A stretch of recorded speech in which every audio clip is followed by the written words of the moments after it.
ഓം ഗുരുബ്രഹ്മാ ഗുരുർവിഷ്ണു ഗുരുർദേവോ മഹേശ്വര ഗുരു സാക്ഷാത് പരബ്രഹ്മ തസ്മൈ ശ്രീ ഗുരവേ നമ. എല്ലാ ഭക്തമക്കൾക്കും എൻ്റെ വിനീതമായ പ്രണാമം. എല്ലാവർക്കും സമാധാനവും ശാന്തിയും ഈശ്വരകൃപയും അറിവും നേടണം. നമുക്ക് ഓരോ ദിവസങ്ങളിൽ മുമ്പോട്ട് നടന്നു പോകും തോറും മേലോട്ട് വേണമല്ലോ താഴോട്ട് വരാതെ എല്ലാം നമുക്ക് ഈശ്വരകൃപയിൽ കൂടി കിട്ടണം അറിവ്, ജ്ഞാനം.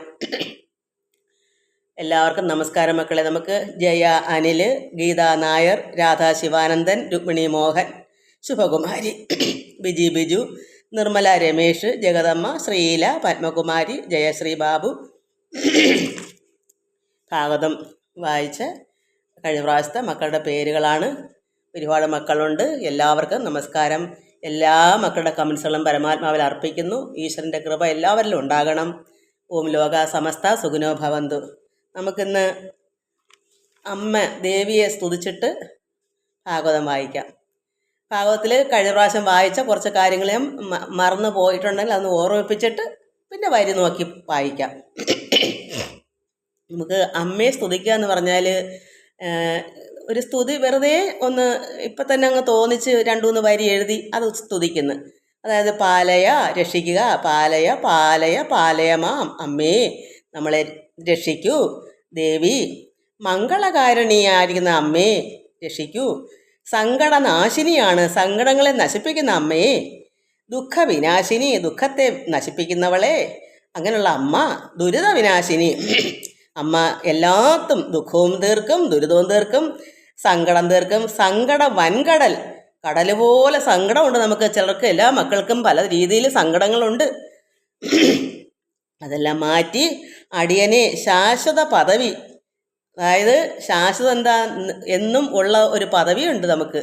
അതാണ് നിത്യമായ ഒരു നിത്യതയിലേക്ക് എന്ന് പറയും. ആ ശാശ്വത പദവി നൽകണം അമ്മേ. ബാക്കി സങ്കടങ്ങളും എല്ലാം പോക്കണം അമ്മ. അങ്ങനെയുള്ള അമ്മയാണ്, വിദ്യാരൂപിണിയാണ്. അമൃതക്കടലേ, അമൃത് കടൽ പോലെ ഉള്ള അമ്മേ ദേവി. ജ്ഞാനസ്വരൂപേ, അറിവിൻ്റെ മൂർത്തിഫൽ ഭാവമാണ് അമ്മയ്ക്ക്. അതാ ജ്ഞാനസ്വരൂപിയാണ്. നിത്യാനന്ദമാണ് അമ്മയ്ക്ക്. നിത്യ ആനന്ദമായിരിക്കുന്ന ലോകമാത പരാശക്തി, ഈ ലോകത്തിൻ്റെ മാതാവ്, ലോകപിതാവും ലോകമാതാവും ആ പരാശക്തിയായിരിക്കുന്ന അമ്മയെ നിത്യ ആനന്ദം നമുക്ക് നൽകണമേ എന്നുള്ള പ്രാർത്ഥന. അറിവിനും അറിവേ, സാധാരണ അറിവല്ല, അറിവിനും മീതെയുള്ള അറിവേ. വിദ്യാരൂപിണി, നാദരൂപിണി, വീണാപാണി. സരസ്വതി ദേവിക്ക് എന്താ വീണയുണ്ട് കയ്യിൽ, വീണ വായിക്കുക. നാദരൂപിണിയാണ്. ശ്വേതസുന്ദരി, കാരണം വെളുത്ത താമരയിൽ വെള്ള വസ്ത്രത്തോടിരിക്കുന്ന ദേവി. ആദി പരാശക്തി, ആദിയെ ഉള്ള പരാശക്തിയാണ്. ഇവിടെ ഓരോരോ ഭാവം എടുത്തേക്കുന്നേ ഉള്ളൂ. ഒരേ ഒരു അമ്മ തന്നെയാണ് പരാശക്തി, ലോകമാതാവാണ്. അത് സരസ്വതി എന്നോ മഹാലക്ഷ്മി എന്നോ ദുർഗയെന്നോ ഭദ്രകാളി എന്നൊക്കെ പറയുന്നതല്ല, ഈ ഒരേ ഒരു ശക്തി സ്വരൂപിണി തന്നെയാണ്.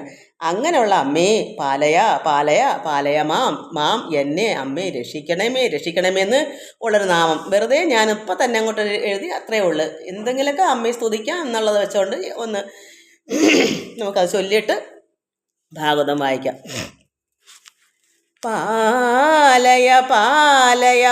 പാലയമാം അമ്മേ, പാലയമാം ദേവി. മംഗളകാരിണി പാലയമാം അമ്മേ, സങ്കടനാശിനി പാലയമാം. പാലയമാം അമ്മേ, പാലയമാം. മംഗളകാരിണി പാലയമാം അമ്മേ, സങ്കടനാശിനി പാലയമാം. ദുഃഖവിനാശിനി പാലയമാം അമ്മേ, ദുരിതവിനാശിനി പാലയമാം. സങ്കട വൻകടൽ മാറ്റി അടിയനെ ശാശ്വത പദവി നൽകണമമ്മേ. ദുഃഖവിനാശിനി പാലയമാം അമ്മേ, ദുരിതവിനാശിനി പാലയമാം. സങ്കട വൻകടൽ മാറ്റി അടിയനെ ശാശ്വത പദവി നൽകണമമ്മേ. അമൃതക്കടലേ അമ്മേ ദേവി ജ്ഞാനസ്വരൂപേ നിത്യാനന്ദേ ലോകമാതാ പരാശക്തി നിത്യാനന്ദം നൽകണമമ്മേ.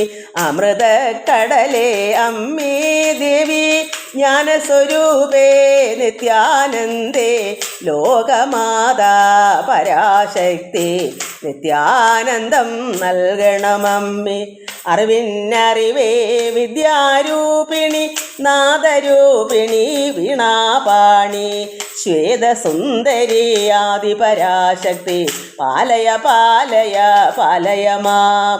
അറിവിന്നറിവേ വിദ്യാരൂപിണി നാദരൂപിണി വീണാപാണി ശ്വേതസുന്ദരി ആദിപരാശക്തി പാലയ പാലയ പാലയ മാം. അറിവിന്നറിവേ വിദ്യാരൂപിണി നാദരൂപിണി വീണാപാണി ശ്വേതസുന്ദരി ആദിപരാശക്തി പാലയ പാലയ പാലയ മാം. നമ്മൾ കഴിഞ്ഞ പ്രാവശ്യം ഭഗവാൻ കൃഷ്ണൻ കാളിയനെ നന്നായി നൃത്തം ചെയ്ത് മസ്തകത്തിൽ കാളിൻ്റെ ഫണങ്ങളിൽ ഓരോന്ന് താഴുമ്പോൾ അടുത്ത പൊങ്ങും, അത് ചവിട്ടും, അത് താഴുമ്പോൾ അടുത്തത് ഇങ്ങനെ 1000 ഫണങ്ങളിലും ഭഗവാൻ നൃത്തം ചെയ്തു. അപ്പോഴെന്ത് വന്നു ഇദ്ദേഹത്തിന്? അന്യൂന ഖേദാൽ കരഞ്ഞു തുടങ്ങി. മഞ്ഞു മുഴുത്ത് അഴൽ പൂണ്ട് ഈ കാളിന് വിഷമമായി. കാരണം മരിച്ചു പോകും, ഭിന്നധൈര്യേണ പിരിഞ്ഞു പോകുന്നത് വന്നു കുടുംബമ ജീവൻ. അദ്ദേഹത്തിൻ്റെ കാളിയൻ്റെ ജീവൻ ഉള്ളിൽ നിന്ന് പോകും എന്ന് മനസ്സുകൊണ്ട് നിശ്ചയിച്ചിട്ട് എന്ത് വന്നു? ബഹുചിന്ത കലർന്ന് അവൻ എന്നോട് മസ്തകത്തിന്മേൽ ഇവണ്ണം ഇങ്ങനെ എൻ്റെ മസ്തകത്തിൽ ഇങ്ങനെ നൃത്തം ചെയ്യണമെങ്കിൽ സാധാരണ ആരുമല്ല, ഇത് ഇത് നിസാരക്കാരനല്ല, നനച്ചാൽ മനസ്സിലാക്കിയാൽ ഇത് അസാരനല്ലൊട്ടുമേ എന്ന് വെച്ചാൽ സാധാരണ ഒരു ആൾക്കാരല്ല, നിസാരനല്ല. സാധാരണക്കാർക്ക് ഒരു അല്പമൊക്കെ നൃത്തം ചെയ്ത് സാമാന്യം നോക്കുമ്പോൾ ഇത് നിസാരക്കാരനല്ല. അതുകൊണ്ട് അസാരനൽ ഒട്ടുമേച്ചാൽ നിസാരക്കാരനല്ല എന്ന് ഈ കാളിന് മനസ്സിലായി. നമുക്കും ഇങ്ങനെ പഠിക്കണം മക്കളെ. നമുക്കും ചില കാര്യങ്ങളൊക്കെ വന്നു വരുമ്പോൾ നമുക്ക് മനസ്സിൽ ഇത് വെറുതെയല്ല, ഇത് നമുക്ക് എന്തോ ഈശ്വരൻ തരുന്ന ഒരു പാഠമാണ്, ഇത് പഠിക്കാൻ കിട്ടുന്നതാണ്. അത് പാഴാക്കാതെ നമ്മളതിൽ പഠിച്ചെടുക്കണം. ചില കാര്യങ്ങൾ നമുക്ക് ഇതെന്താ എന്നും കഷ്ടകാലം അല്ലെ ദുഃഖ ദുരിതങ്ങൾ, പക്ഷെ നമ്മളത് മനസ്സിലാക്കണം. കാളിയന് മനസ്സിലാക്കി മക്കളെ, ഈ കാളിയനെ കണ്ട് നമ്മൾ പഠിക്കണം. കാളിയന് മനസ്സിലായി ഇത് നിസാരക്കാരനല്ല. എൻ്റെ ഉള്ളിലെ നമ്മൾ ഇന്ന് മനുഷ്യ സഹജം എന്താണ്? നമ്മൾ ഈ ലോക നിയമം എല്ലാം അങ്ങനെ സാത്വിക രാജസ താമസമല്ല, എല്ലാ ഗുണങ്ങളോടും കൂടിയാണ് നമ്മൾ വന്നേക്കുന്നത്. കുറേ എല്ലാം നമ്മുടെ ഉള്ളിലുണ്ട്. ഇത് കുറച്ച് നമ്മൾ മാറ്റി വരണം. അങ്ങനെ വരുന്നതിനാ നിത്യ ശാശ്വതമായൊരു പദവിയുണ്ട്. ഇപ്പം ഞാൻ നാമം ചൊല്ലി അതാണ്, നമുക്ക് ശാശ്വതമായൊരു പദവി നമുക്കും വേണം, നിത്യാനന്ദം നമുക്ക് വേണം. മറ്റെല്ലാം നശിക്കുന്നതാണ്. അതുകൊണ്ട് നമുക്കും യഥാർത്ഥത്തെ നമുക്ക് കണ്ടെത്തണം.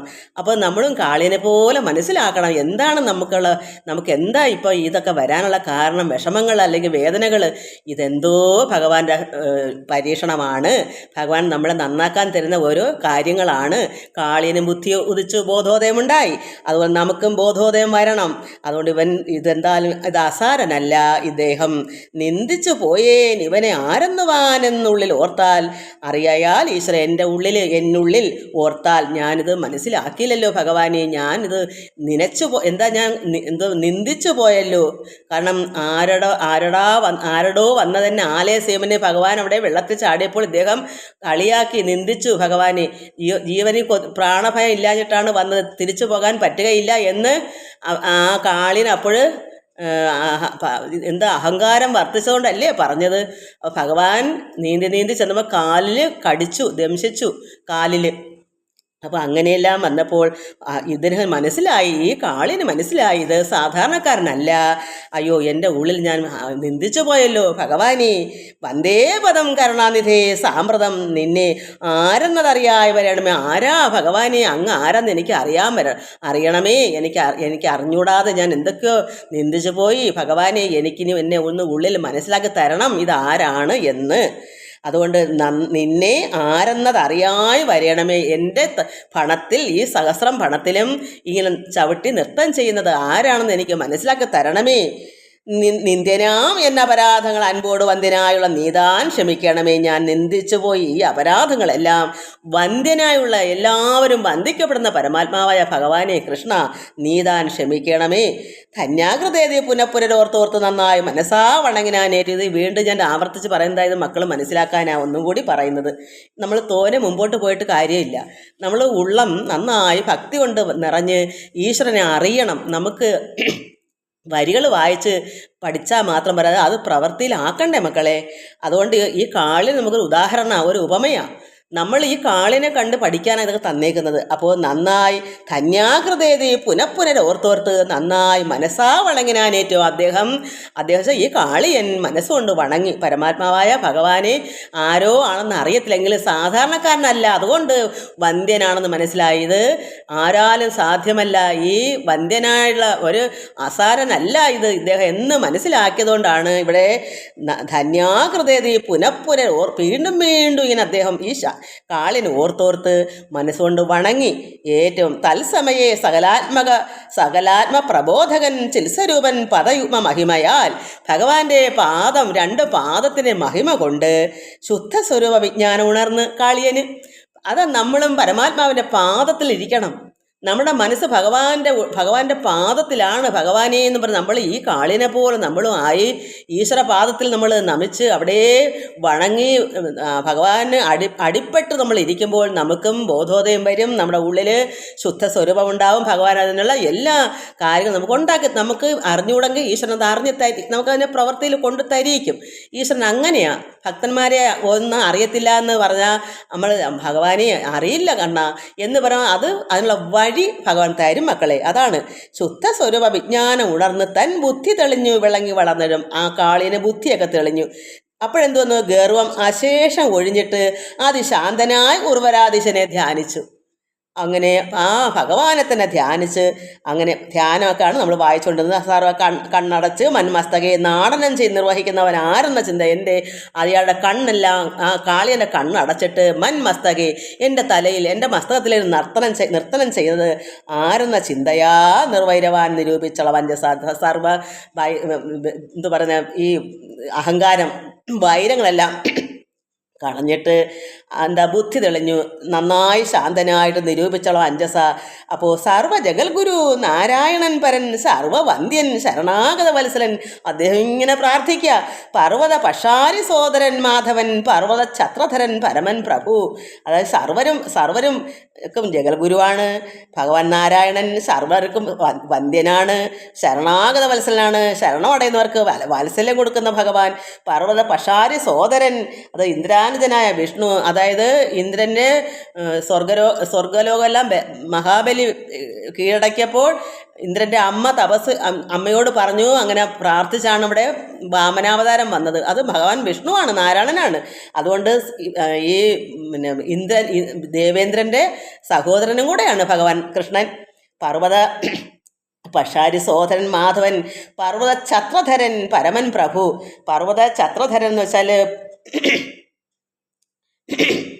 പർവ്വതത്തെ മഴ ഗോവർദ്ധന പർവ്വതം കുടയായി പിടിച്ചില്ലയോ ഇന്ദ്രൻ മഴ പെയ്ച്ചപ്പോൾ പശുക്കളെ എല്ലാം കൊണ്ട് ഭഗവാൻ എന്ത് ചെയ്യും, പെട്ടെന്ന് കുട പോലെ പർവ്വതത്തേക്ക് പൊക്കി ഒരു വിരലിൽ നിർത്തി. അതാ ചത്രം കൂട. പർവ്വതഛത്രധരൻ പരമൻ പ്രഭു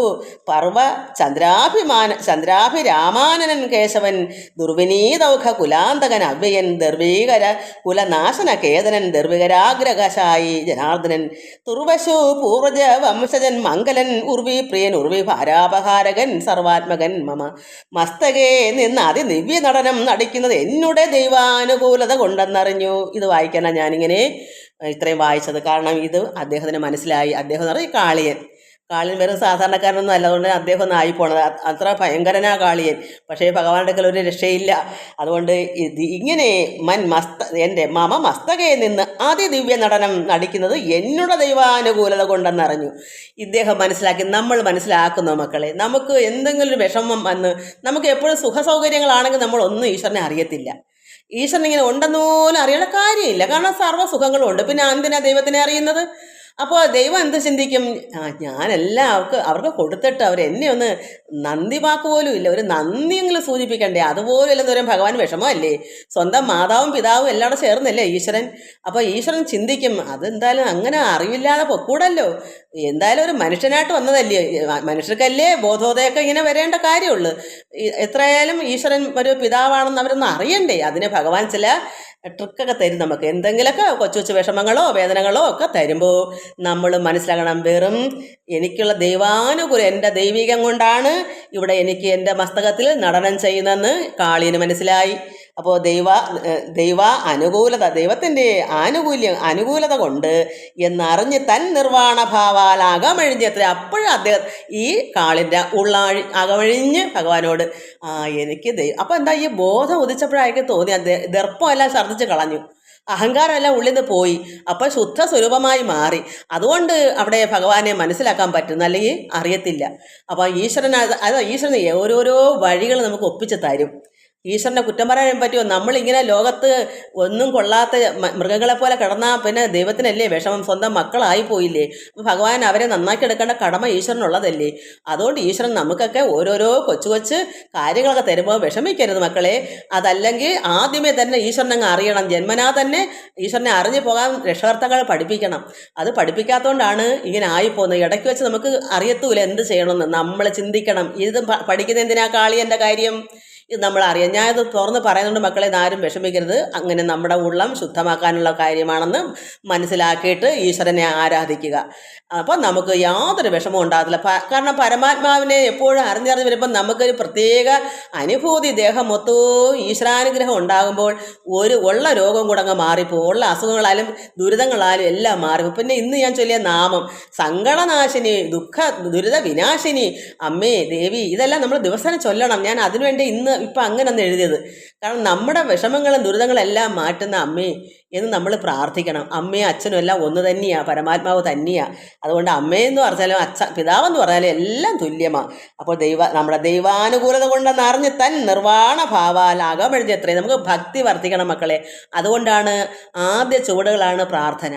അതുകൊണ്ടാണ് ഞാൻ പ്രത്യേകം പ്രാർത്ഥന എടുത്ത് പറയാം. കാരണം ഒരുപാട് പേർക്ക് ആദ്യം ഇല്ലാതിരിക്കുന്നതുകൊണ്ട് ഒരുപാട് 2, 4, 10 പേര് കാണുന്നതിനകത്ത് ഈ കമൻസ് ചെയ്യുന്ന മക്കളൊക്കെ ആയിരിക്കും കൂടുതലും ഇതറിയുന്നത്. അവർക്ക് ഈ പ്രാർത്ഥനയും ഉണ്ട്, എല്ലാം കുറച്ച് അറിയുന്നുണ്ട്. പക്ഷേ പ്രാർത്ഥനയിൽ കൂടി ഭക്തി വർദ്ധിക്കാതിരിക്കുന്നവർക്ക് വേണ്ടി പ്രാർത്ഥിക്കണ്ടേ? അല്ലെങ്കിലും നമ്മളെപ്പോഴും പ്രാർത്ഥന വേണമല്ലോ. അതുകൊണ്ട് ഞാൻ ഓരോ നാമങ്ങൾ ഇതിലെടുത്തെന്നുള്ളതേ ഉള്ളൂ. നമുക്ക് അത് വേണം മുന്നിട്ട്. കാരണം കലിയുഗത്തിൽ ഈശ്വരാരാധനയാണെന്ന് ഉണ്ട്. അതായത് കലിയുഗം ആരാധനയാണ്, പ്രാർത്ഥനയാണ്, കീർത്തനങ്ങളാണ്.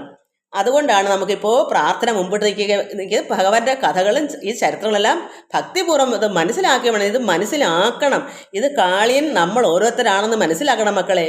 ഇത് നമ്മളൊക്കെ അറിവില്ലായ്മ കൊണ്ട് നമ്മൾ ഇത് ഏതോ ഒരു കാളിയൻ, ഭഗവാന്റെ കഥ, ഭഗവാൻ പണ്ട് ഇങ്ങനെയായിരുന്നു, അതല്ല മക്കളെ ഇത് പഠിക്കാനുള്ളത്. നമുക്ക് വേണ്ടി അത് ഇട്ടേക്കുന്ന വേദവ്യാസ മഹാമുനി. നമ്മൾ കഷ്ടപ്പാടും ദുരിതങ്ങൾ കൊണ്ട് അനുഭവിക്കാൻ അറിയാതെ കടന്നു പോകും. ഒന്നും അറിവില്ലാത്തവർക്ക് എന്താന്ന് പോലും അറിയത്തില്ല, എന്ത് സഹിച്ചങ്ങ് കഴിഞ്ഞു പോകുന്നു, മരിച്ചു പോകുന്നു. പക്ഷേ ഇത് അറിഞ്ഞു വരുമ്പോൾ നമ്മൾ മനസ്സിലാക്കണം, നമുക്കിതൊന്നും ഈ ലോകത്ത് നമ്മൾ ജനിക്കുന്നത് രോഗത്തിൽ കിടക്കാനും ദുരിതത്തിൽ കിടക്കാനുമല്ല. നമ്മുടെ പിതാവ് ധനസമൃദ്ധിയുള്ള ആളാണ്, എല്ലാ ഐശ്വര്യങ്ങളും ഉള്ള ഭഗവാനാണ്. ആ ഓഹരി നമുക്ക് കിട്ടണം. അതിന് നമുക്ക് എന്ത് വേണം? ഈശ്വരനെ അറിയണം, പ്രാർത്ഥിക്കണം. അപ്പോൾ നമുക്ക് ദുഃഖവും ദുരിതമൊന്നും ഇല്ലാതെ ആ കടലോലുള്ള സങ്കടങ്ങളെല്ലാം മാറ്റി നമുക്ക് ആനന്ദം നിർവൃതി ഭഗവാൻ തരണം. അതിൻ്റെ പ്രാർത്ഥനയാണ് ഇന്ന് ഞാൻ പ്രാർത്ഥിച്ചത്. അത് ഓരോ ദിവസവും ഞാൻ എന്തെങ്കിലുമൊക്കെ ഇട്ട് പ്രാർത്ഥിക്കുന്നത് എന്താ മക്കളെ, നിങ്ങളെല്ലാം അത് കേൾക്കാനാണ്. അപ്പം ദൈവാനുകൂലത കൊണ്ടെന്ന് അറിഞ്ഞ് തൻ നിർവ്വാണ ഭാവാൽ അകമഴിഞ്ഞ് എത്രയും ഭക്തിയാ പരബ്രഹ്മ തേജോമയനായ ഭക്തപ്രിയൻ പദാംബോരുഹം മാനസപത്മം ആരാധിച്ച് വന്ദിച്ചൊരു തരം. അങ്ങനെ ഈ കാളിയൻ മനപത്മത്തിൽ മനസ്സാകുന്ന താമര പോലിരിക്കുന്ന മനപത്മത്തിൽ ആരാധിച്ച് എന്തെന്ന് വന്ദിച്ച് ഒരുതരം സ്തുത്വ ലയിച്ചു രമിച്ചു ഫണീശ്വരൻ. ഭഗവാൻ അപ്പോഴ് തന്നെ സ്തുതിച്ച് ലയിച്ചു രമിച്ചു. ഫണീശ്വരൻ ഭഗവാനുമായിട്ട് ചേർന്നു. എന്നിട്ട് കൃത്വ അപരാധങ്ങളൊക്കെ ക്ഷമിക്കുന്നു മത്വ നമസ്കരിച്ചിട്ട് ഞാൻ ആവോളം. അങ്ങനെ നമ്മൾ വായിച്ചു. അപ്പോഴെന്ത് വന്നു? അപ്പോൾ അവനുടെ ഭാര്യമാരായി നമ്മൾ കഴിഞ്ഞ പ്രാവശ്യം വായിച്ചതാണ്. മക്കൾക്ക് ഇത് മനസ്സിലാക്കണം, അല്ലെങ്കിൽ നിങ്ങൾ നിങ്ങളെ തന്നെ അറിയാതെ പോകും. അതുകൊണ്ടാണ് എടുത്ത് പറയുന്നത്. കാരണം നമ്മൾ കാളിയനെ പറ്റി പഠിക്കുക അല്ല, ഇവിടെ നമ്മെ പറ്റി പഠിക്കുക. നമുക്കിതെല്ലാം പഠിക്കാനുള്ള, അതുകൊണ്ടാണ് ഞാൻ വീണ്ടും എടുത്ത് പറഞ്ഞു തരുന്നത്. അപ്പോൾ അവനുടെ ഭാര്യമാരാകിയ സർപ്പവധുക്കളും പുത്രകദംബവും. അപ്പോൾ ഭാര്യമാർ ഒത്തിരി പേരുണ്ട്, അവരും സർപ്പവധുക്കൾ, അത് ഭാര്യമാർ. പിന്നെ പുത്രകദംബം, കുറേ പുത്രന്മാരും ഉണ്ട്. ചിത്ത ആകുലതയാ പോന്നു വന്ന് ഏറ്റവും ഈ പുത്രന്മാരും ഭാര്യമാരുടെ വന്നു ചിത്തം മനസ്സ് ആകുലപ്പെട്ട് പോന്നു വന്ന് ഏറ്റവും ഉള്ള അത്തൽ മുഴുത്ത് ഭക്തപ്രിയൻ തന്നെ തൃക്കാലിണകളിൽ വീണ് നമസ്കരിച്ച് അസ്മാൻ കൃപയോട് പാലയേതിരം പാലയാ. അതാണ് ഇന്ന് ഞാൻ പാലയ എന്നുള്ള ആ നാമം ഇട്ടത്. രക്ഷിക്കൂ രക്ഷിക്കൂ അമ്മേ രക്ഷിക്കൂ, അല്ലെങ്കിൽ പിതാവേ കൃഷ്ണ രക്ഷിക്കൂ. അപ്പോൾ എന്താ കൃപയോട് പാലയേതി ദ്രുതം എന്താ പറഞ്ഞിട്ട് പറയുന്നതാ, ദുഃഖിച്ചു ദുഃഖിച്ചു കണ്ണീരൊലിപ്പിച്ചു വ്യഗ്രിച്ചു പാരം കരഞ്ഞു തുടങ്ങിനാർ. ഈ പുത്രന്മാരും ഭാര്യമാരും എല്ലാം ഭഗവാനോട് പറഞ്ഞ് അപേക്ഷിച്ച് കരഞ്ഞ് കണ്ണുനീരൊലിപ്പിച്ച് രക്ഷിക്കൂ പാലയേതി ദ്രുതം. എന്നിട്ട് ഇനി നമുക്ക് കണ്ടു വായിക്കാം. ഇന്നലെ അവിടം വരെയാണ് വായിച്ച് നിർത്തിയത്. ഇത്രയും അർത്ഥം പറഞ്ഞു തരാതിരുന്നാൽ നമുക്ക് വേണ്ടുന്ന കാര്യങ്ങൾ നന്നായി പറഞ്ഞു തരണം, അത്രയേ ഉള്ളൂ. അല്ലെങ്കിൽ മക്കളെ നിങ്ങൾ മനസ്സിലാക്കത്തില്ല. അതുകൊണ്ടല്ല ഒന്നും വിചാരിക്കേണ്ട. ഇന്നലെ വായിച്ചത് കൊണ്ട് ഇന്നൊന്നുകൂടെ വായിച്ച് പറഞ്ഞ ഒരു കുഴപ്പമില്ല. ഞാൻ കണ്ടു വായിക്കുന്നത് ഇനി വായിക്കണത് ഞാൻ കണ്ടു വായിക്കാം. അപ്പോൾ അവനുടെ ഭാര്യമാരാകിയ സർപ്പവധുക്കളും പുത്രകദംബവും ചിത്താകുലതയാ പോന്നുവന്ന് ഏറ്റം ഉള്ളത്തൽ മുഴുത്ത് ഭക്തപ്രിയൻ തന്നെ തൃക്കാലിണകളിൽ വീണ് നമസ്കരിച്ച് അസ്മാൻ കൃപയോട് പാലയേതി ദ്രുതം. ദുഃഖിച്ചു ദുഃഖിച്ചു കണ്ണീരൊലിപ്പിച്ചു വ്യഗ്രിച്ചു പാരം കരഞ്ഞു തുടങ്ങിനാർ. അവർ ഭഗവാനോട് ദുഃഖിച്ചും കരഞ്ഞും കേണപേക്ഷിക്കുന്നു. എന്താണ്? നിത്യം അടിയങ്ങൾ വാഴും ജലത്തിങ്കൽ അത്യന്ത ബന്ധുവായുള്ള തവ പദയുഗ്മ വിലോകനത്തിനുള്ള അവകാശം ഇക്കാലമുണ്ടായി ചമ്മഞ്ഞത് അത്യത്ഭുതം. ഈ സ്ത്രീകൾ പറയുന്നു, ഭാര്യമാർ പറയുന്നു, നിത്യം അടിയങ്ങൾ വാഴുന്ന ഈ ജലത്തിൽ, ഈ കാളന്തി നദിയിൽ ഇവരെല്ലാവരും കഴിഞ്ഞുകൂടുന്നു. അത്യന്ത ബന്ധുവായുള്ള തവ പദയുഗ്മ വിലോകനം, അത്യന്ത ബന്ധുവായുള്ള ഈ ജലം, ഈ നദി ഭഗവാന്റെ ബന്ധു കൂടെ സൂര്യപുത്രിയാണ്. അതുകൊണ്ട് അങ്ങനെയുള്ള ബന്ധുവായുള്ള തവ പദയുഗ്മം, അങ്ങയുടെ പാദയുഗ്മ വിലോകനത്തിനുള്ള ഈ അവകാശം, ഈ പാദം രണ്ടും ഇവിടെ സ്പർശിച്ചു ഈ കാളിയനെ.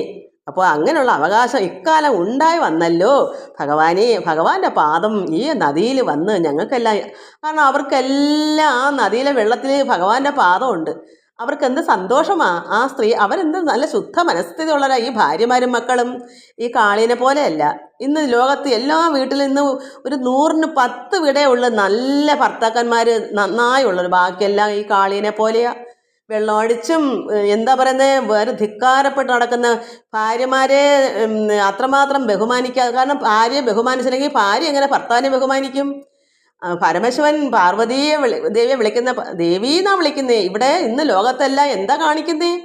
അങ്ങനെയുള്ള കാളിയന്മാരാണ്, കാളിയനെ പോലുള്ളവരാണ് ഇന്നത്തെ കാലം. അതുകൊണ്ട് അങ്ങനെയുള്ളവരെല്ലാം മനസ്സിലാക്കണം.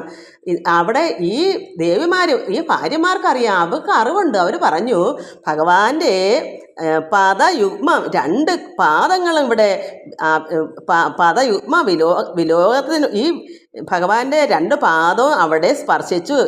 യുഗ്മ വിലോകനത്തിനുള്ള അവകാശം ഇക്കാലമുണ്ടായ ചമ്മഞ്ഞത് അത്യത്ഭുതമാണ് ഭഗവാനോട് പറയുന്നു. വിഷ്ണു മുകുന്ദ മുരാരേ ജഗൽപതേ ജിഷ്ണു സഹജ ജയ ജയ സന്തതം. അങ്ങനെയുള്ള വിഷ്ണു ഭഗവാനെ മുരാരേ ജഗൽപതേ, അങ്ങ് അവിടുന്ന് ജയിച്ചാലും സന്തതം എപ്പോഴും ജയിക്കട്ടെ. തുഭ്യം നമസ്തേ നമോ നമ ദൈവമേ സത്യസ്വരൂപ സർവാത്മനേ ദേ നമ. ഇത് ഭാര്യമാരുടെ പ്രാർത്ഥനയാണ്. മറ്റേ പ്രാർത്ഥന നമ്മൾ നേരത്തെ വായിച്ചു. ആ കാളിയൻ്റെ പ്രാർത്ഥന, മനപത്മത്തിൽ ഭഗവാനെ ആരാധിച്ചു, നല്ല ശുദ്ധമായി ബോധമുണ്ടായി തെളിഞ്ഞു, സ്വരൂപം നന്നായി ശുദ്ധ സ്വരൂപമായി മാറി. അതൊക്കെ അദ്ദേഹത്തിൻ്റെ പ്രാർത്ഥന. അദ്ദേഹം നന്നായി. ഈ കാളിയൻ എന്ന് നമ്മുടെ വീട്ടിലുള്ള ഭർത്താക്കന്മാർ ഇങ്ങനെ ഉണ്ടെങ്കിൽ, കാളിയനെ പോലുള്ളവരുണ്ടെങ്കിൽ മനസ്സിലാക്കിക്കോ, വായിക്കും മനസ്സിലാക്കിക്കോ. അല്ലെങ്കിൽ ഭാര്യമാർ പറഞ്ഞു കൊടുക്കണം, ഇത് ഞങ്ങൾ നന്നാവൂ, ഇല്ലെങ്കിൽ കാളിയനെ പോലെ ആയിപ്പോകും. ദർപ്പമെല്ലാം ഛർദ്ദിച്ച് പോയിട്ടേ ഈശ്വരൻ രക്ഷിക്കൂ. അപ്പോൾ താഴെ വരും, അഹങ്കാരം മൊത്തം നശിക്കും, ഈശ്വരൻ വലിയവനാ, അതുകൊണ്ട് ഇപ്പോഴേ മാറ്റിക്കോ എന്ന് നമ്മൾ പറഞ്ഞ് പഠിപ്പിക്കണം. എന്നാലും കേട്ടില്ലെങ്കിൽ അനുഭവിച്ചോളാൻ പറയണം. പിന്നെ നമുക്ക് കുറ്റമില്ല.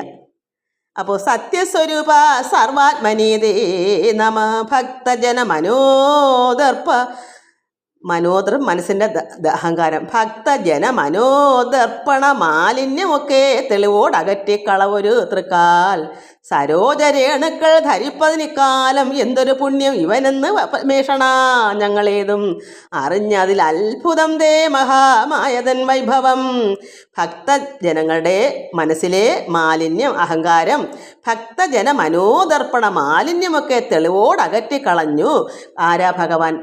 മനസ്സിലെ അഹങ്കാരങ്ങളും മാലിന്യങ്ങളും അഴുക്കളും പാപങ്ങളും എല്ലാം മനസ്സിനെ മാലിന്യമായിട്ട് എന്ത് തെളിവുണ്ടാക്കും? നമ്മുടെ ഹൃദയം തെളിക്കണം. അപ്പം കാളിയൻ എങ്ങനെ തെളിഞ്ഞു? അതുപോലെ തെളിവോട് അകറ്റി കളവൊരു തൃക്കാൽ സരോജരേണുക്കൾ, ഭഗവാന്റെ ആ പാദ സരോജ പത്മം പോലത്തെ, താമര പോലത്തെ ആ പത്മ പാദങ്ങൾ, അതിലെ രേണുക്കൾ, ആ പൊടികൾ ധരിപ്പതിന്. അപ്പം ഈ ഭഗവാന്റെ പാദം അവിടെയെല്ലാം ചവിട്ടിയപ്പോൾ ഭഗവാന്റെ പാദത്തിലെ പൊടികൾ അവിടെയായി, കാളിന്തി നദിയിലെ വെള്ളം എല്ലാം കൊണ്ടും പരിശുദ്ധമായി, ഭഗവാന്റെ പൊടി കാലിലെ പൊടികളെല്ലാം അവിടെയൊക്കെയായി. അപ്പോൾ അങ്ങനെ ധരിപ്പതിനിക്കാൻ എന്തൊരു പുണ്യം ഇവനെന്ന് പത്മേഷണ ഞങ്ങളേതും അറിഞ്ഞതില്ല അത്ഭുതം ദേ മഹാമായതൻ വൈഭവം. ഭഗവാന്റെ മായയുടെ വൈഭവം ഭഗവാനെ ഞങ്ങൾ അറിഞ്ഞില്ല പത്മേഷണ, ഞങ്ങൾ ഏതും അറിഞ്ഞതില്ല അത്ഭുതം. ഇത് അത്ഭുതം തന്നെയാണ്. കാരണം എന്താ? സാധാരണക്കാർക്ക് കിട്ടാത്ത അനുഭവം ഇവിടെ പിന്നെ സർപ്പങ്ങൾക്ക് കിട്ടി. മനുഷ്യർക്ക് ഇതൊന്നും വേണ്ട. മനുഷ്യർ എങ്ങനെയും കൂത്താടി അഹങ്കരിച്ച് നടക്കുന്നു. ഇതെൻ്റെ മക്കളോട് പറയുന്ന മക്കൾ അങ്ങനെ ആയെന്നല്ല എൻ്റെ അർത്ഥം. ഞാനൊക്കെ ഇതിനകത്ത് കിടക്കുന്ന പറയാതിരിക്കാൻ പറ്റത്തില്ലല്ലോ. ഇത് ഉള്ളവർ മനസ്സിലാക്കുക, ഇല്ലാത്തവർ അത് കേട്ട് പഠിച്ച് മനസ്സിലാക്കുക എന്നല്ലേ എനിക്ക്. ഇതിപ്പോൾ ഒന്നും എനിക്കിതിനകത്ത് ഇല്ലാത്തത് പറയാൻ പറ്റത്തില്ലല്ലോ. പിന്നെ ഉള്ള അറിവ് ഉള്ളതുപോലെ പറയുന്നത് എല്ലാം അറിയാനും പറ്റത്തില്ല. അതുകൊണ്ട് ഈ കാളിയൻ്റെ ഭാര്യമാരും മക്കളും പറയുന്ന ഇക്കാലം എന്തൊരു പുണ്യം ഇവനെന്ന്. ഈ കാളിന് ഇത്രയും പുണ്യം വന്നു കിടന്നു. ഭഗവാന്റെ പിന്നെ പാദം ഇവിടെ ഈ രേണുക്കൾ വന്ന് ധരിക്കാനും ഇദ്ദേഹം നന്നാവാനും ഭഗവാന്റെ അത്ഭുതം ഭഗവാന്റെ മായതൻ വൈഭവമാണ്. അത്ഭുതമായിരിക്കുന്നു.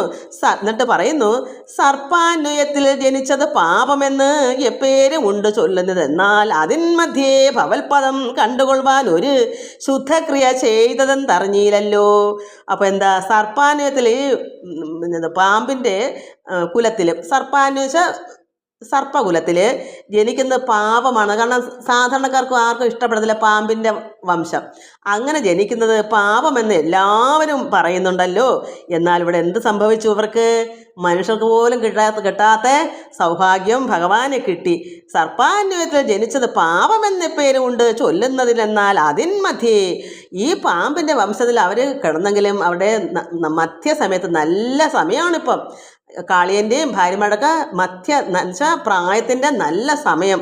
ആ ഈ സമയത്ത് ഭവൽപദം കണ്ടുകൊള്ളുവാൻ ഒരു ഭഗവാന്റെ പാദം, ഭഗവാനെ ഇങ്ങനെ കണ്ടുകൊള്ളുവാൻ ഒരു ശുദ്ധക്രിയ ചെയ്തത് എന്തെന്നറിഞ്ഞില്ലല്ലോ ഞാൻ. നിങ്ങൾ എന്താ ഭഗവാനെ ശുദ്ധക്രിയ ചെയ്തത്? എല്ലാവരും യജ്ഞങ്ങളും യാഗങ്ങളും പ്രാർത്ഥനകളും ഒക്കെ നടത്തിയാൽ പോലും ഭഗവാനെ കാണാൻ കിട്ടത്തില്ല. ഈ സർപ്പങ്ങൾക്ക് ഇവിടെ ഇത്രമാത്രം ഭാഗ്യം കിട്ടാൻ ഞങ്ങൾ എന്ത് ശുദ്ധക്രിയ ഇവിടെ ചെയ്തെന്നറിഞ്ഞില്ലല്ലോ എന്നാണ് അവിടെ ആ ദേവി തന്നെ പറയണം. സർപ്പത്തിൻ്റെ കാളിയൻ്റെ ഭാര്യമാർ അത്ര ഭംഗിയുള്ള സുന്ദരികളാണ്. ഭഗവാനെ പ്രാർത്ഥിക്കുന്നത് എത്ര സുന്ദരമായിട്ടാണ് പ്രാർത്ഥിക്കുന്നത്. അവർക്ക് അറിവുണ്ട്, കാളിയനെ പോലല്ല. പറയുന്നു, എന്ത് ശുദ്ധക്രിയ ഞങ്ങൾ ചെയ്തെന്ന് അറിഞ്ഞില്ലല്ലോ ഭഗവാൻ. ഞങ്ങൾ എന്ത് നന്മയാണ് ചെയ്തത്? ഭഗവാന്റെ പാദം നമ്മുടെ രേണുക്കൾ ഇവിടെ സ്പർശിക്കാനും ഇവിടെ ഭഗവാൻ ഇവിടെ ഞങ്ങൾക്ക് വേണ്ടി ഇത്രയെല്ലാം ചെയ്തു തരാനും വേണ്ടി ഞങ്ങൾ എന്ത് യജ്ഞങ്ങളാ, എന്ത് ശുദ്ധക്രിയകളാ, എന്ത് പ്രാർത്ഥനകളാ ഞങ്ങൾ ചെയ്തെന്ന് അറിഞ്ഞില്ലല്ലോ ഭഗവാനെ. മുഷ്കരനാകി അതിദുഷ്കരനാകിയോ ഒരു കാളിയൻ പ്രിയ ഭർത്താവ് ഇവനെ നീ വിശ്വംഭര പരിവിശ്രമിപ്പിച്ചത് നിശ്ചയം ഓർക്കിൽ അയോഗ്യമല്ലൊട്ടുമേ. ഇത് യാതൊരു യോഗ്യതക്കേടുമല്ല. ഈ ദുഷ്കരനാകിയോ ഈ മുഷ്കരനും ദുഷ്കരനുമാണ് ഈ കാളിയൻ. ആ ഭാര്യ പറയുന്നത്, ഞാനും അങ്ങനെ പറയും മക്കളെ, എനിക്കും നല്ല കാര്യങ്ങൾ നല്ലതുപോലെ പറഞ്ഞാൽ കൊള്ളത്തില്ല തന്നെ പറയും. അതുകൊണ്ട് നമുക്കിപ്പോൾ നമ്മുടെ ഭർത്താവാന്ന് പറഞ്ഞുകൊണ്ട് കുടിച്ചെന്ന് തന്നെ പറയണം. എത്ര നന്നായില്ലെങ്കിൽ നന്നായില്ലെന്ന് തന്നെ പറയണം. പക്ഷേ ഞാനിവിടെ നോക്കിയിട്ട് കുറേയൊക്കെ നന്നായിട്ടുണ്ട്. കുറേ നന്നായെന്നല്ല, എപ്പോഴും സന്ധ്യയ്ക്ക് സ്വന്തമായിട്ട് നാമം ചെല്ലാറുണ്ടെങ്കിലും ടേപ്പ് റെക്കോർഡൊക്കെ വെച്ച് നല്ല ഭക്തനായിട്ട് എല്ലാം ഇരിക്കുക. എന്തായാലും പോട്ടെ, അതുപോലെ എല്ലാ വീട്ടിലും അങ്ങനെ ആകട്ടെ എന്ന് ഞാൻ ചിന്തിക്കുന്നു. അതെനിക്ക് പറയാൻ പറ്റും. നമുക്ക് നമ്മൾ കഴിഞ്ഞ ജന്മത്തെ എന്തോ എന്തിനാന്ന് നമുക്ക് മനസ്സിലാകുമ്പോൾ കാളിയൻ വന്നതുകൊണ്ട് ഇവിടെ എന്താ ശുദ്ധക്രിയ ചെയ്ത അവർ സന്തോഷം വന്നു.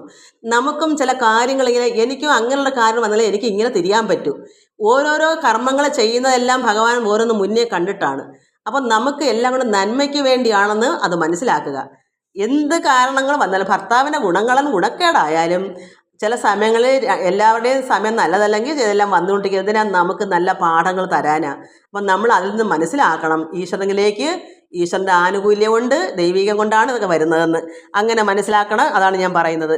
അതുകൊണ്ട് അതിദുഷ്കരനാകി ഒരു കാളിയൻ പ്രിയ ഭർത്താവ്, എൻ്റെ പ്രിയപ്പെട്ട ഭർത്താവ് ഇവനെ നീ, അതായത് ഭഗവാൻ ഭഗവാനേ വിശ്വംഭര പരിവിശ്രമിപ്പിച്ചത് നിശ്ചയം ഓർക്കിൽ അയോഗ്യമല്ലൊട്ടുമേ. ഇത്രയെല്ലാം വിഷമിപ്പിച്ചത് അയോഗ്യമല്ല, ഇത് യോഗ്യത തന്നെയാണ്, ഇത് ആവശ്യമാണ്. ഞാനും ഇങ്ങനെ പറയുന്ന മക്കളെ, എന്തെങ്കിലും എന്തെങ്കിലും വരുമ്പോൾ ഞാൻ പറയും ഇത് സത്യത്തിൽ ഇത് ആവശ്യം. സന്തോഷമുണ്ട്. എന്താ ഇത് നേരത്തെ പണ്ടേ പറഞ്ഞിട്ടില്ലേ, വലിയ വീട് പുക ചെല്ലരുത്, വെള്ളം അടിക്കരുത്, എന്നിട്ട് കേട്ടോ. അപ്പോൾ ഇങ്ങനെ ഷുഗർ കൂടും, ഷുഗർ വരും, പിന്നെ അതിൽ നിന്ന് എന്തെങ്കിലുമൊക്കെ അവയവങ്ങൾ അല്പാൽപ്പം ചെത്തിക്കളയും. ഇതൊക്കെ വരുമ്പോൾ മനസ്സിലാക്കണം ഈശ്വരൻ്റെ കോപം. ഇത് പറഞ്ഞാൽ സാധാരണ ഭാര്യമാരെ അടിമയാണെങ്കിൽ ഭാര്യയുടെ അടിമത്വം അവർ കേൾക്കൂ. ചില പുരുഷന്മാർ ധിക്കാരികളാണ്. ഇപ്പോൾ കാളിയൻ പിന്നെ ഈ ഭാര്യമാരുടെ വാക്ക് കേൾക്കൂ. ഭഗവാനോട് അവർ പറയുന്നത് കാളിയൻ്റെ അഹങ്കാരം മാഞ്ഞു പോയതുകൊണ്ട് ഭാര്യമാരുടെ ഈ വാക്ക് കേൾക്കും. അതല്ലേ കാളിയൻ ഈ സർപ്പവധുക്കളായ ഭാര്യമാരുടെ വാക്ക് കേൾക്കൂ. ഇന്ന് ലോകത്ത് കാളിയനെ പോലെ അഹങ്കാരികൾ ഭാര്യമാരുടെ വാക്ക് കേൾക്കുകയില്ല. അപ്പോൾ ദൈവം നന്നായി അങ്ങ് പഠിപ്പിച്ചങ്ങിടും. അപ്പോൾ തനിയേ താഴെ വരും, അഹങ്കാരം കുറേയൊക്കെ അങ്ങ് പോകും. അങ്ങനെ തന്നെ അന്ന് തൻപാട്ടിലാവും. അതുകൊണ്ടാണ് ഞാൻ എൻ്റെ ജീവിതത്തെ പറ്റിയാണ് മക്കളെ പറഞ്ഞു തരുന്നത്. അതുകൊണ്ട് ആരും വിഷമിക്കേണ്ട, ഞാൻ എൻ്റേതായ അനുഭവങ്ങൾ കൊണ്ട് പറയുന്നു. ഷുഗർ കൂടി വന്നപ്പോൾ എന്തെങ്കിലും നമ്മട്ടിപ്പണിയോ കുന്താലിപ്പണിയൊക്കെ ചെയ്യുമ്പം വല്ല കല്ലോ നമ്മട്ടിയൊക്കെ കയറി കൊള്ളുമ്പം കാലിൻ്റെ വിരളിൽ കൊള്ളും, അത് അവിടെ നിന്ന് പഴുക്കും, പിന്നെ കാലിൻ്റെ വിരൽ വെട്ടിക്കളയേണ്ടി വരും. ഇങ്ങനെയൊക്കെയുള്ള കാര്യങ്ങൾ വരുമ്പോൾ കുറേശ്ശെ ഓരോന്നും എന്നാലും പഠിക്കത്തില്ല. പിന്നും വരും. ഭഗവാൻ വീണ്ടും അപ്പുറത്തോട് ഇങ്ങനെയാണ് മനുഷ്യനെ പഠിപ്പിക്കുന്നത്. അതുകൊണ്ട് എനിക്കിതെല്ലാം നിങ്ങൾക്ക് പറഞ്ഞു തരാൻ പറ്റിയ അനുഭവങ്ങൾ എൻ്റെ കയ്യിലുണ്ട്. വേറെ എങ്ങൊന്നും എനിക്ക് കൊണ്ടുവരണ്ട. അതുകൊണ്ട് ഞാനിതെല്ലാം പറഞ്ഞു തരുന്നു. അപ്പോൾ വിശ്വംഭര ഭഗവാനെ ഇങ്ങനെ പരിവിശ്രമിപ്പിച്ചത് നിശ്ചയം ഓർക്കിൽ, ഇത് ഓർത്താൽ ഇത് അയോഗ്യമല്ല. ഇതെല്ലാ വീടുകളിലും എല്ലാ പുരുഷന്മാരും ഇങ്ങനെയുള്ളവർക്ക് അത് ആവശ്യമാണ്. എന്ത് വന്നാലും സന്തോഷിക്കുക, ദുഃഖിക്കേണ്ട കാര്യമില്ല. കാരണം എന്താ, അവനവൻ ചെയ്യുന്ന പ്രവർത്തന ഗുണമാ, അല്ലാതെ എൻ്റെ ദോഷമോ ഗുണമോ ഞാൻ അനുഭവിക്കും. ഭർത്താവിൻ്റെത് ദോഷഗുണം അദ്ദേഹം ചെയ്ത പാപത്തിൻ്റെയാണ്. അത് ഭാര്യമാർ അനുഭവിക്കേണ്ട കാര്യമൊന്നുമില്ല. അതുകൊണ്ട് നിശ്ചയം ഓർക്കിൽ അയോഗ്യമല്ലട്ടോ. ഇപ്പോൾ ഇവിടെ ചവിട്ട് കൊണ്ടത് ആർക്കാണ്? ഭാര്യയ്ക്കാണോ അതോ ഈ കാളിയൻ തന്നെയാണോ? കാളിയൻ ചെയ്ത കുറ്റം കാളിയൻ തന്നെ വരും. അഹങ്കാരം അയാൾക്കാ, ഭാര്യയ്ക്കല്ല. അതുകൊണ്ട് എല്ലാം നമ്മൾ മനസ്സിലാക്കണം. ദർപ്പമൊഴിച്ച് തനിക്കുള്ളവരെ രക്ഷിപ്പതിന് നിന്നുടെ ശീലമെന്നാകയാൽ ശില്പമായി ഇപ്പോൾ അനുഗ്രഹിച്ചിടുവാൻ അല്പം വികല്പമുണ്ടാകരുതേതുമേ. അപ്പോൾ ഇങ്ങനെയുള്ള കാളിയൻ്റെ ദർപ്പമെല്ലാം ഒഴിച്ച് ഇത് അയോഗ്യമല്ല, ഇത് യഥാർത്ഥത്തിൽ സന്തോഷം, ഇത് യോഗ്യത തന്നെയാണ്. കാളിന് ഇങ്ങനെയെല്ലാം സംഭവിച്ചത് ഈ രക്തമൊക്കെ ഛർദ്ദിച്ച് കോപങ്ങളും വിഷങ്ങളെല്ലാം പോയപ്പോൾ ശാന്തനായി ശുദ്ധനായി അതുകൊണ്ട് ദർപ്പം ഒഴിച്ച് തനിക്കുള്ളവരെ, അതായത് ഈ ഭാര്യയും മക്കളെയും രക്ഷിപ്പത്. കാരണം ഇനി ഭാര്യയ്ക്കും മക്കൾക്കും രക്ഷ കിട്ടണം. രക്ഷിപ്പത് നിന്നുടെ ശീലമെന്നാകയാൽ. അപ്പോൾ ഭഗവാന്റെ ആൾക്കാരാരാ? തനിക്കുള്ളവരെ. ഇപ്പം ഞാനോ എൻ്റെ മക്കളാകുന്ന ഭക്തമക്കളോ ഭഗവാന്റെ മക്കളാണെങ്കിൽ നിങ്ങളെല്ലാം രക്ഷിക്കേണ്ട കടമ ഭഗവാനുണ്ട്. കാളിയൻ്റെ ദുഷ്കൃത കൊണ്ട് ഇപ്പോൾ ആ സർപ്പവധുക്കൾക്ക് അത് അനുഭവിക്കേണ്ടി വരേണ്ട കാര്യമില്ല. അപ്പോൾ അത് നന്നാക്കി എടുക്കേണ്ട കടമ ഈശ്വരനുള്ളതാണ്. അതുകൊണ്ട് അത് ഭഗവാന്റെ ശീലമാണ്. അതാണ് പറഞ്ഞത്, ഈ ദർപ്പമൊഴിച്ച് തനിക്കുള്ളവരെ, ഭക്തന്മാരെ. ആരാണ് ഭഗവാന്റെ ഭക്തൻ? അവരെ രക്ഷിപ്പത് ആരുടെ ശീലമാണ്? ഭഗവാന്റെ ശീലമാണ്. തനിക്കുള്ളവരെ രക്ഷിപ്പത് നിന്നുടെ ശീലമെന്നാകിയാൽ. ഇവിടെ ഭക്തരാണ് ഈ കാളിയൻ്റെ ഭാര്യയൊക്കെ. അത് നമുക്കിതിൽ ഇത്രയും പറയുന്ന അവരാണല്ലോ. അപ്പോൾ മനസ്സിലാകും കാളിയനോട് പക്ഷം പിടിച്ച് നിൽക്കുന്നില്ല. എന്നാലും കൃഷ്ണ നീ ഇങ്ങനെ ചെയ്തല്ലോ എന്നൊന്നും അവർ പറഞ്ഞില്ല. അവരെന്താ പറയുന്നത്? ഇത്രയെല്ലാം സംഭവം ഇത് അയോഗ്യമല്ല, ഇത് യോഗ്യത തന്നെയാണ്, ഇത് ആവശ്യമാണ്. ഈ ദർപ്പങ്ങളെല്ലാം ഇങ്ങനെ കളയേണ്ടുന്നത് ഭഗവാന്റെ ആൾക്കാരെ, ഭഗവാന്റെ ഭക്തന്മാരെ അത് നന്നാക്കുക, രക്ഷിക്കുക എന്നുള്ളത് ഭഗവാന്റെ ശീലമാണ്. ഇവിടെ ഒരു വീട്ടിൽ 10 മക്കളുണ്ടെങ്കിൽ 5 പേര് ദുഷ്കർമ്മികളാണെങ്കിൽ അവരെ നന്നാക്കും ദൈവം. ബാക്കി 5 മക്കൾ ഭക്തന്മാരായിരിക്കും. അവരെ രക്ഷിക്കേണ്ട കടമ ഈശ്വരനുണ്ട്. അതുകൊണ്ട് ആ ഭക്തർക്ക് വേണ്ടി ഈ ദുഷ്ടനായിരിക്കുന്ന കാളിയനെ പോലുള്ളവരെ 5 പേര് അങ്ങനെയാണെങ്കിൽ അവരെ തകർക്കും ദൈവം. തകർത്തെങ്കിലല്ലേ സാധുക്കളായ ഭക്തന്മാർക്ക് ജീവിതമുള്ളൂ. അതുകൊണ്ട് ഭഗവാൻ ഭക്തരെ രക്ഷിക്കുന്നത് അങ്ങനെയാണ്. അത് സ്വന്തം ഭർത്താവാണെന്നോ മക്കളൊന്നും ചിന്തിക്കത്തില്ല. മക്കളാണെങ്കിൽ മക്കൾ അനുഭവിക്കണം, ഭർത്താവാണെങ്കിൽ ഭർത്താവ് അനുഭവിക്കണം. ഭർത്താവ് സാധുവാണ്, ഭക്തനാണെങ്കിൽ ഭാര്യ ദുഷ്ടയാണെങ്കിൽ ഭാര്യയ്ക്ക് കൊടുക്കും നല്ലത്. ഇരു കൂട്ടരിലും ഉണ്ട്, ഭാര്യയ്ക്കും ഭർത്താവിനും കിട്ടും. ആർക്കാണ് ഇതുള്ള ദോഷമുള്ളതെന്ന് വെച്ചാൽ അത് തീർത്തിരിക്കും. കാരണം മറ്റുള്ളവർക്കും അവിടെ ജീവിക്കണം. സ്വന്തം വീട്ടിൽ 4-5 പേരുണ്ടെങ്കിൽ ഈ ദുഷ്ടത നിറഞ്ഞവർക്ക് മാത്രം ജീവിക്കാനുള്ളതല്ല, സർവ്വപേർക്കും ജീവിക്കാനുള്ളതാണ്. ദുഷ്ടത കൊണ്ടുള്ളവരുടെ കൂടെ ജീവിക്കുമ്പോൾ വിഷമമുണ്ടെങ്കിൽ അവരെ മാറ്റി നിർത്തിയിട്ട് തന്നെ ഭഗവാൻ രക്ഷിക്കും. അതാണ് ദർപ്പമൊഴിച്ച് തനിക്കുള്ളവരെ രക്ഷിപ്പത് ഭഗവാന്റെ നിന്നുടെ ശീലമെന്നാകയാൽ ശില്പമായി ഇപ്പോൾ അനുഗ്രഹിച്ചിടുവാൻ അല്പം വികല്പമുണ്ടാകരുതേതുമേ. അതുകൊണ്ട് ഭഗവാനെ ഈ ഭാര്യമാർക്കെല്ലാം ഭഗവാന്റെ അനുഗ്രഹം കിട്ടണം. അതുകൊണ്ട് ശില്പമായി ഇപ്പോൾ അനുഗ്രഹിച്ചിടുവാൻ അല്പം വികല്പമുണ്ടായി അല്പം പോലും താമസിക്കരുതേ ഭഗവാനെ. അതുകൊണ്ട് അനുഗ്രഹിക്കണമേ, അല്പം പോലും വികല്പം ഉണ്ടാകരുതേതുമേ. മുക്കണ്ണരും പരമേഷ്ടിയും ഇന്ദ്രനും ഭക്തി കൊണ്ടുള്ളം തെളിഞ്ഞു മുനികളും ലക്ഷ്മി ഭഗവതി താനും വ്രതങ്ങളും ലക്ഷണം ആർന്ന വേദാന്താംഗ വിദ്യയും നിത്യം അന്വേഷിച്ചു കാണാതിരിക്കുന്ന സത്യസ്വരൂപനാം തച്ചരണദ്വയം മത്സരാദ്യ പ്രദോഷം കലർന്നോരിവൻ മസ്തകത്തിങ്കൽ വിളങ്ങുമാറായല്ലോ. അതായത് ഇവിടെ ഭക്തി കൊണ്ട് ഉള്ളം തെളിഞ്ഞ മുനിമാർക്കൊക്കെ ഭയങ്കര ഭക്തിയാണ്. എന്നാലോ അവർക്കോ ലക്ഷ്മി ഭഗവതിക്കോ വ്രതങ്ങളും എല്ലാം പിടിച്ച ലക്ഷണമാർന്ന വേദാന്താംഗ വിദ്യയും സരസ്വതിക്കും നിത്യവും അന്വേഷിച്ചുകൊണ്ടിരിക്കുക പരമാത്മാവായ ഭഗവാനെ കാണാൻ, ശ്രീകൃഷ്ണനെയോ ശ്രീനാരായണ സ്വാമിയെ കാണാൻ അവരെ കാണാതിരിക്കുന്ന സത്യസ്വരൂപനാം അങ്ങനെ കാണാൻ കൊതിച്ചിരിക്കുന്ന ഇവർക്കാർക്കും കാണാൻ കിട്ടുന്നില്ല ഭഗവാന്റെ തച്ചരണദ്വയം. ഈ 2 പാദങ്ങളും പരമാത്മാവിനെ കാണാൻ അവർക്ക് ആർക്കും സാധിക്കുന്നില്ല. ഭക്തി കൊണ്ടിരിക്കുന്ന മുനിമാർക്കും കിട്ടുന്നില്ല, ലക്ഷ്മി ഭഗവതിക്കും കിട്ടുന്നില്ല, ലക്ഷണമാർന്ന വേദാന്താംഗ വിദ്യയ്ക്കും കിട്ടുന്നില്ല. നിത്യവും അവരന്വേഷിച്ചു കൊണ്ടിരുന്നിട്ട് പോലും ഭഗവാനെ കാണാതിരിക്കുന്ന സത്യസ്വരൂപനെ ആർക്ക് കണ്ടു? തച്ചരണദ്വയം മത്സരാദ്യ പ്രദോഷം കലർന്നോരിവൻ മസ്തകത്തിങ്കൽ വിളങ്ങുമാറായല്ലോ. അപ്പോൾ ഇങ്ങനെയുള്ള പരമാത്മാവായ ഭഗവാനെ ഈ കാളിയൻ്റെ മസ്തകത്തിൽ ഭഗവാൻ തച്ചരണദ്വയം ഭഗവാനെ അവിടെ വിളങ്ങി നിൽക്കുന്നു. അവർ കണ്ടു, കാളിയനും കണ്ടു, നമസ്കരിച്ചു. ഇവർക്ക് കിട്ടിയൊരു ഭാഗ്യം. സർപ്പകുലാനത്തിൽ ജനിച്ചത് പാപമെന്ന് പറയുന്നു. എന്നാൽ ഇവിടെ ഇവർക്ക് ഈ സമയത്ത് ഈ ഭഗവാനെ കാണാനും ഭഗവാനെ പ്രാർത്ഥിക്കാനും ഭഗവാന്റെ അനുഗ്രഹങ്ങളെല്ലാം കിട്ടാൻ കാരണം കിട്ടി. അതേസമയം ഇവർക്ക് മുനിമാർക്കും ഭഗവതിക്കും വേദാന്താംഗ വിദ്യയ്ക്കും സത്യസ്വരൂപനായിരിക്കുന്ന ഈ ഭഗവാനെ തച്ചരണദ്വയം മത്സരാദി പ്രദോഷം കലർന്നോരിവൻ മസ്തകത്തിങ്കൽ, അങ്ങനെ ഈ മത്സരാദി പ്രദോഷം കലർന്നോരിവൻ മസ്തകത്തിങ്കൽ, അങ്ങനെയുള്ള ഈ ദുഷ്ടനൊക്കെ ആയിരിക്കുന്ന ഈ കാളിയൻ്റെ എല്ലാം ദർപ്പങ്ങളെല്ലാം നശിപ്പിച്ചിട്ട് ഭഗവാൻ അവിടെ വിളങ്ങി ഇവൻ്റെ മസ്തകത്തിൽ. ഇപ്പോൾ ഇതിന്മീതെ മറ്റെന്തിനി ഒന്ന് പത്മാലയ പതേ വേണ്ടതു ദൈവമേ. ഈ വധുക്കച്ച ഭാര്യമാരും പുത്രന്മാരുടെ പറയുന്നു, ഇപ്പോൾ ഇതിന്മീതെ ഇതിനപ്പുറത്താണ് എന്താ വേണ്ടത്? ഭഗവാനെ ഇവർക്ക് തിളങ്ങി കണ്ടല്ലോ. ഭഗവാൻ ഇവൻ്റെ മസ്തകത്തിൽ നിന്ന് വിളങ്ങുന്നത് ഭഗവാനെ കാണാനും ഇത്രയെല്ലാം പ്രാർത്ഥിക്കാനും ഈ കാളിയൻ്റെ ദർപ്പങ്ങളെല്ലാം പോയി ഭഗവാനെ പരമാത്മാവിൽ ലയിച്ച് രമിച്ചു. അദ്ദേഹം ഈ കാളിയൻ ഭഗവാൻ രമിച്ചു. നമ്മളും ഇങ്ങനെ രമിക്കണം. ഓരോ ഭക്തന്മാരോടും, അത് വീട്ടിലുള്ള ഭാര്യയാണെങ്കിലും ഭർത്താവാണെങ്കിലും എല്ലാവർക്കും ഇത് ഭഗവാൻ രമിക്കാൻ ഇതാണ് നല്ലൊരു സമയം. ഇതുപോലെ നമ്മൾ വായിച്ച് മനസ്സിലാക്കുമ്പോൾ നമ്മുടെ എല്ലാ അഹങ്കാരങ്ങളും മാറ്റി ഇങ്ങനെ നന്നാവാനുള്ള നല്ല ഒരു ഭാഗമായത്. അതുകൊണ്ടാണ് ഞാൻ ഇന്ന് ഇത് ഒന്നുകൂടെ എടുത്ത് ഞാൻ വായിച്ചത്.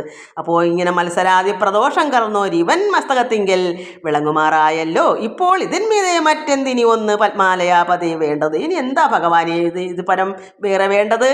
കൃഷ്ണ കൃഷ്ണ പ്രഭോ പാഹി നമോസ്തുതേ, വിഷ്ണു മുകുന്ദ മുരാരേ നമോസ്തുതേ, സത്വരജസ്തമോ ഭേദരൂപാത്മനേ ശക്തിയുക്ത പ്രഭോ നിത്യം നമോസ്തുതേ, സർവസത്വ അന്തർഗതായ നമോ നമ, സർവഭൂതാകൃതേ നാഥ നമോസ്തുതേ, സർവാത്മകാരണഭൂതായ ദേ നമ, സർവബീജാങ്കുരായ പ്രണവാത്മനി, സർവാദിമധ്യ അവസാനായ ദേ നമ, സർവാന്തര്യാമ്യ ഭിന്നാത്മനേ ദേ നമ, സർവപൂർണസ്വരൂപാത്മനേ ദേ നമ, സർവഭൂതോദയ ഹേതവേ തേ നമ സർവജഗൽപരിപാലനാദേ നമ സർവസർവസ്മൈ സനാതനാദേ നമ സർവപൂർണസ്വരൂപാത്മനേ തേ നമ സർവകാലാവകാശായ നമോ നമ സർവാത്മസന്നിധി സംസ്ഥിതായ പ്രഭോ സർവദൂരസ്ഥ സർവസ്മൈ നമോ നമ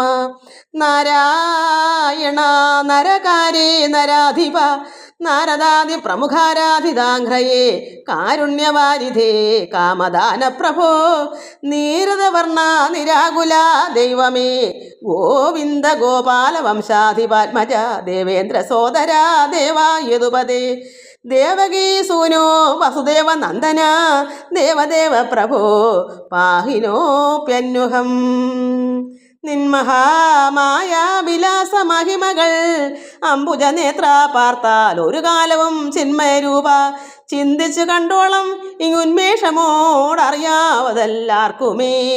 നമുക്കിനി ഇതൊന്നുകൂടെ എടുത്ത് നാളെ പറഞ്ഞുതരാം. എല്ലാവർക്കും നമസ്കാരം. ഹരി ഓം ഹരി ഓം ഹരി ഓം. ഒത്തിരി സമയമായി.